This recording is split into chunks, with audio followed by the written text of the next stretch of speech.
Buenas tardes, hermanas, hermanos. En esta tarde de hoy, jueves 28 de julio, vamos a hacer nuestro devocional, que ya lo hemos iniciado el día 26.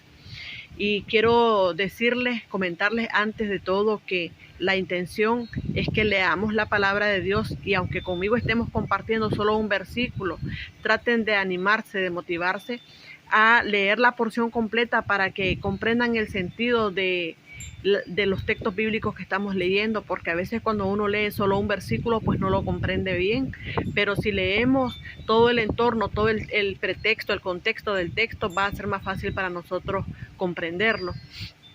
Tal vez lo que acá reflexionemos juntos nos sirve como de referencia para entender todita la porción bíblica. Para el día de hoy vamos a leer el capítulo 2 de Mateo, que tiene 12 versículos, pero nosotros vamos a concentrarnos en el versículo 6. Y espero que, como siempre, como les dije el día de ayer, que tomemos nota, si es posible tomemos nota. Cuando vayamos a ir al devocional, tengamos ahí una libretita que la hayamos destinado solamente para los devocionales, anotamos la cita bíblica que estamos leyendo y lo que nos llamó la atención de tal reflexión. Vamos a leer el versículo que les he mencionado del capítulo 2 de Mateo, el versículo 6, y lo leemos en el nombre del Padre, en el nombre del Hijo y del Espíritu Santo. Y tú, Belén de la tierra de Judá, no eres la más pequeña entre los príncipes de Judá, porque de ti saldrá un guiador que apacentará a mi pueblo Israel. Este mismo versículo que hemos leído está en el libro de Miqueas, capítulo 5, versículo 2, y que está referenciado acá en el versículo 6 del capítulo 2 de Mateo. Para hacerles un poquito el recuento de la historia, el nacimiento que había sido anunciado en el devocional que analizamos ayer, para el día de hoy ya nos estamos encontrando con un niño que ha nacido en Belén de Judea. Y dice el relato que 3 magos viajaron de tierras lejanas del oriente. En cuestión de geografía no vamos a entrar en detalles, pero era tierras lejanas con relación a Belén, que era el lugar donde había nacido Jesús. Estos magos vinieron hasta Jerusalén y ahí preguntaron dónde es que había nacido el rey de los judíos. Y esa expresión la escuchó el rey Herodes, el rey de los judíos, llamó su atención, trató de informarse, de indagar a través de los magos todo lo que ellos supieran acerca del nacimiento de Jesús. Y ellos pues andaban en busca de esa misma información, y el rey Herodes les encomendó que fueran, que se informaran, que encontraran al niño que había nacido, que le trajeran la noticia, porque él quería ir y adorarlo. Los magos se fueron buscando a Jesús, guiados por una estrella, y pues sí, encontraron a Jesús en el pesebre donde nació, que nosotros más o menos conocemos la historia, o bien conocemos la historia. Y de nueva cuenta Dios les regresa con un mensaje revelado a través de sueños, y les dice que no van a regresar por el mismo camino. Los magos creo que fueron un instrumento útil, valioso en este propósito divino. Hicieron como les fue revelado en sueños y regresaron por otro camino. En el día de mañana leeremos la porción que sigue, pero por hoy, por este día, quiero que veamos al menos unas 3 cositas que están expresas en esta porción bíblica. En principio tenemos nosotros a unos magos que han venido de tierras lejanas, que vienen siguiendo una señal vista en el cielo, una estrella. Los magos son conocidos como un tipo de sacerdotes, de personas dedicadas al estudio de aspectos divinos, aspectos celestiales, obviamente a través del estudio de los astros.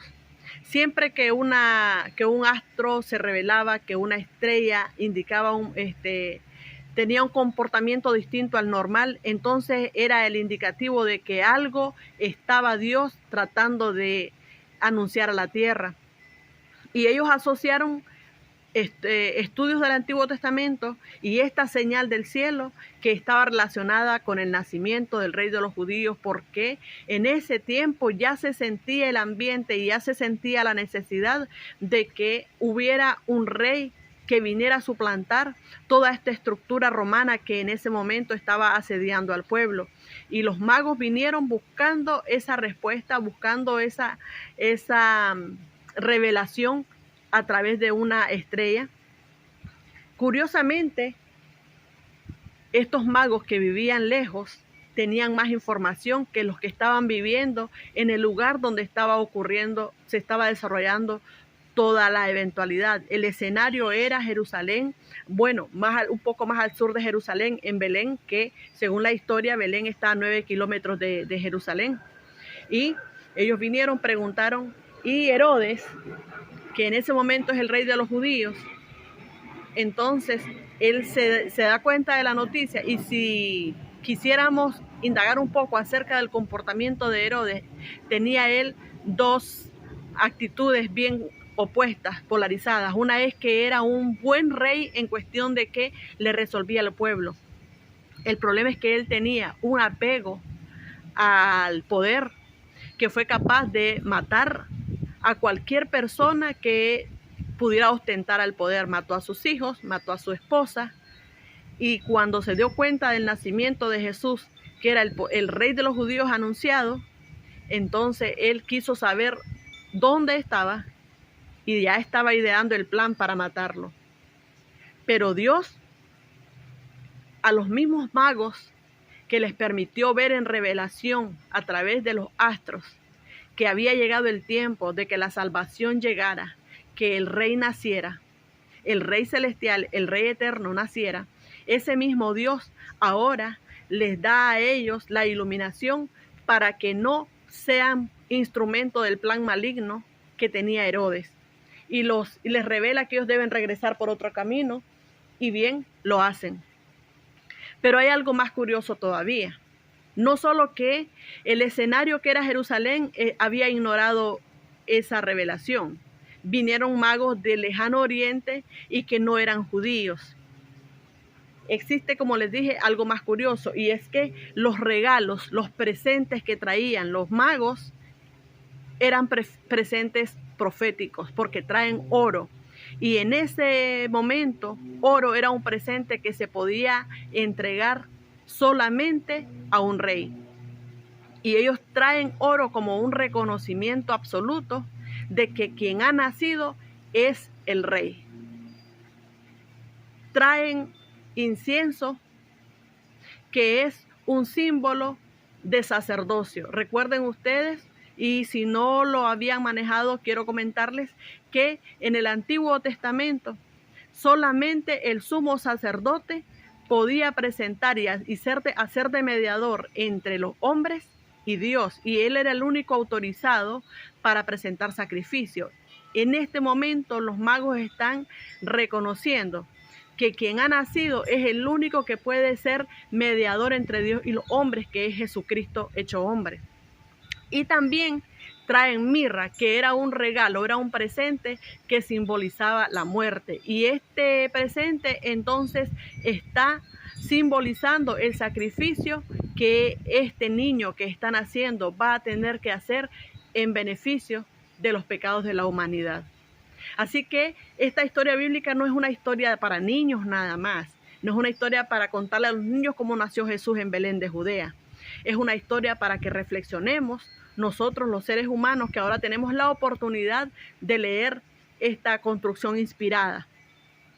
Y hay otro detalle que no quiero pasar por alto, y es que todo este escenario ocurrió no en Jerusalén, que es la capital de Palestina, ocurrió en Belén. Belén, como les dije, estaba ubicada y sigue ubicada al sur de Jerusalén, unos 9 kilómetros. Y dice el texto que nosotros acabamos de leer: y tú, Belén de la tierra de Judá, no eres la más pequeña entre los príncipes de Judá, porque de ti saldrá un guiador que apacentará a mi pueblo Israel. Belén es el mismo lugar donde vivió Ruth cuando se casó con Booz, y Booz fue el padre de Obed, Obed el padre de Isaí, Isaí el padre de David. David vivió en Belén, es la misma ciudad, por eso a Belén se le conoce como la ciudad de David. Y aquí mismo en Belén es donde nace Jesús. Y dice el texto, no eres la más pequeña. ¿Por qué le dice eso? ¿Saben cuántos kilómetros tiene Belén de extensión territorial? 31 kilómetros cuadrados.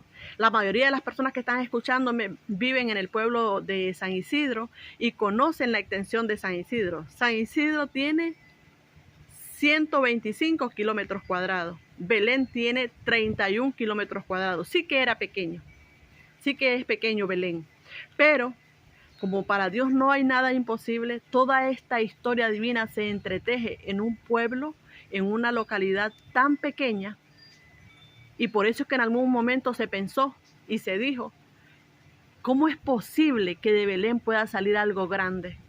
Pues sí, salió algo grande y salió algo celestial, salió algo de poder, salió alguien eterno que se reveló a los hombres y que se encarnó y se hizo hombre en favor de los hombres. Creo que es una razón más que tiene cada una de las personas que reconoce a Jesucristo como el Mesías, como el Dios encarnado, para que levante manos al cielo y diga, bendito Dios, que para Él no hay nada imposible. Y lo pequeño, lo invisible, lo diminutivo, Dios lo levanta, Dios lo exalta, como mismo hizo con David. Cuando usted, en otro momento a lo mejor le hablo de la historia, pero así como levantó a David y así como Jesús nació en Belén de Judea, que es la ciudad más pequeña, yo creo que Dios puede hacer cosas grandes, grandes, grandes en la vida de cada uno de nosotros, por pequeños que nos veamos, por insignificantes que aparentemente seamos.